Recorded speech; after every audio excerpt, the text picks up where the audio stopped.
Alright guys, before we get into this video, if you haven't yet, subscribe, hit the like button, hit the dislike button if you choose to. Doesn't take you but a second, man. Come on. You can do it. Alright, now let's get into this video.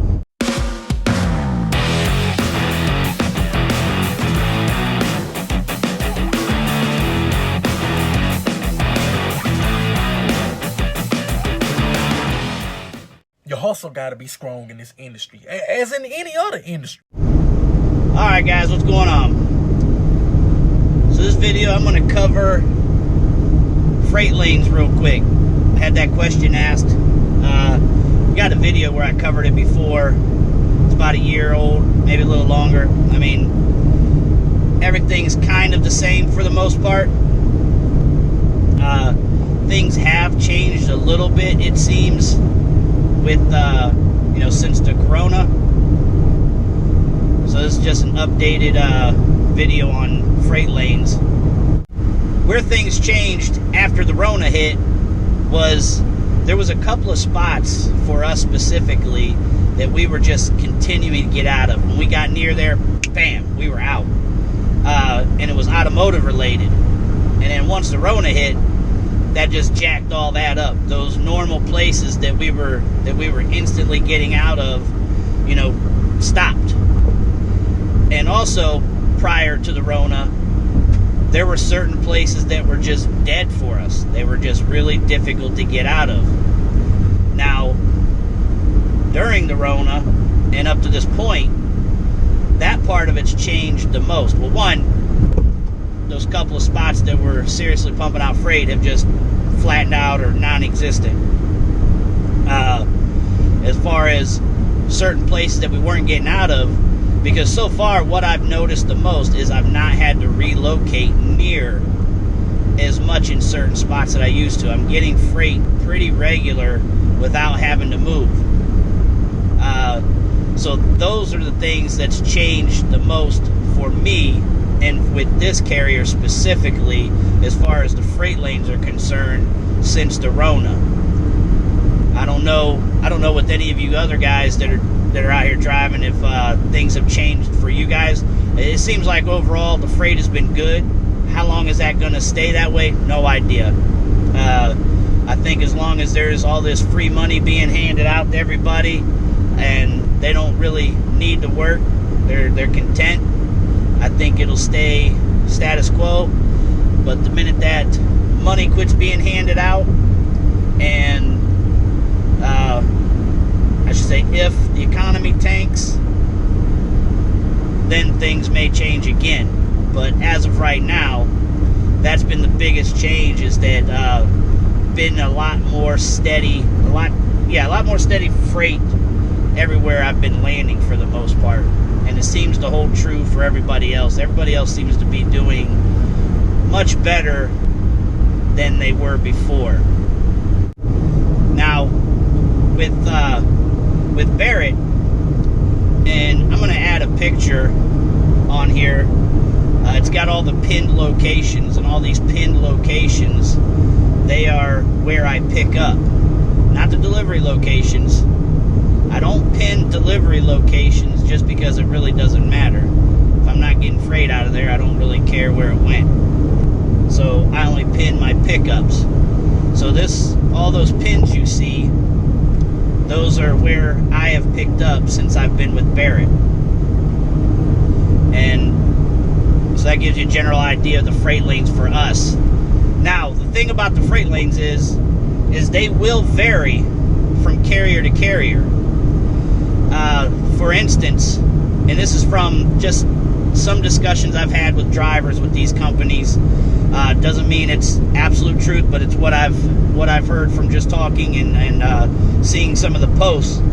But like carriers like XBO and Bolt, they seem to stay quite a bit in the Midwest and East Coast.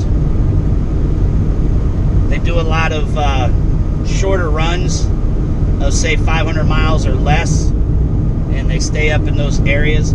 That's not to say they don't go you know, the long distances, but that's not their bread and butter. Now, Texas, you know, Laredo, the border town, is just a stop for pretty much everybody. Like, that's just a spot that's going to go. That's just a given, is the border towns in Texas. You might as well just chalk it up. You can go there at some point if you want to with just about any carrier.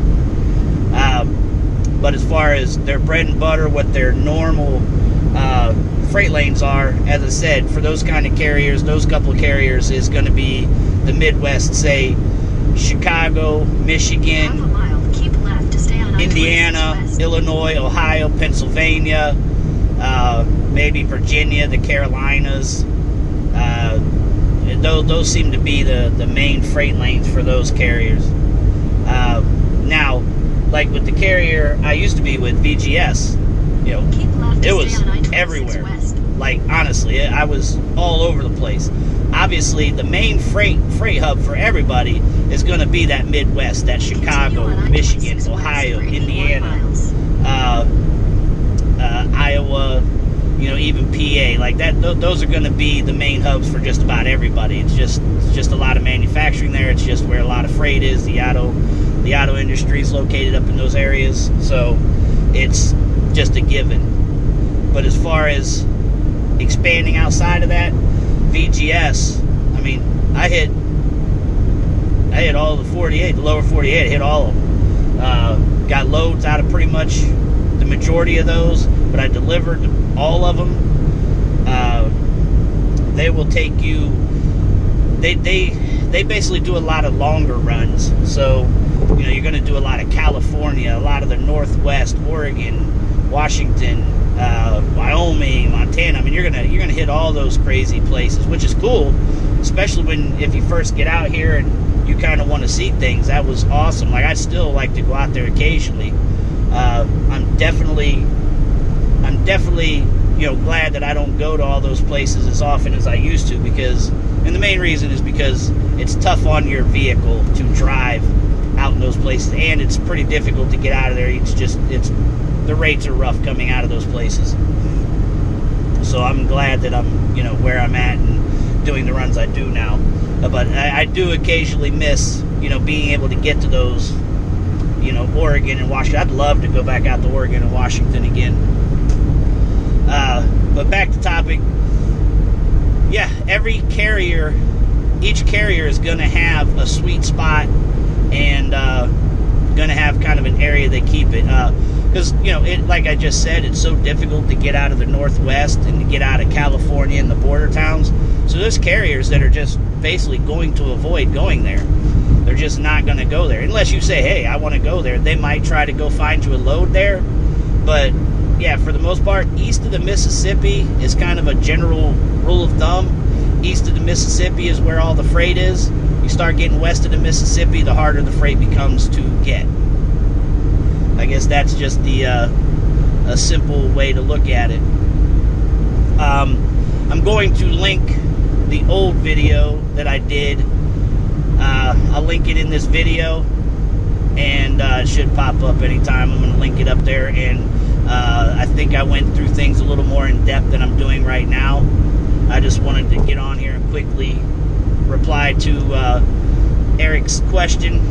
Hopefully that helped you out. If that doesn't answer your questions, if you have any more detailed questions, go ahead and put them in the comment section or email me or Messenger. And real quick, guys, I know a lot of you guys have emailed me and sent me messages on Messenger, and I haven't replied to you, and I'm sorry. I've been just running my ass off overall. I've had a lot of stuff going on personally as well that I've been dealing with. So I'm going to go home here in about a week or two. And when I go home, I'm going to go home for a couple of weeks. And when I do, I promise I'll get to everybody's emails and messages on Messenger. I'm not ignoring you rudely.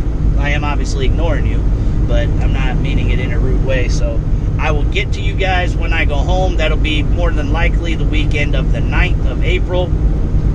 And yeah, just bear with me. Yeah, I'm gonna get off here.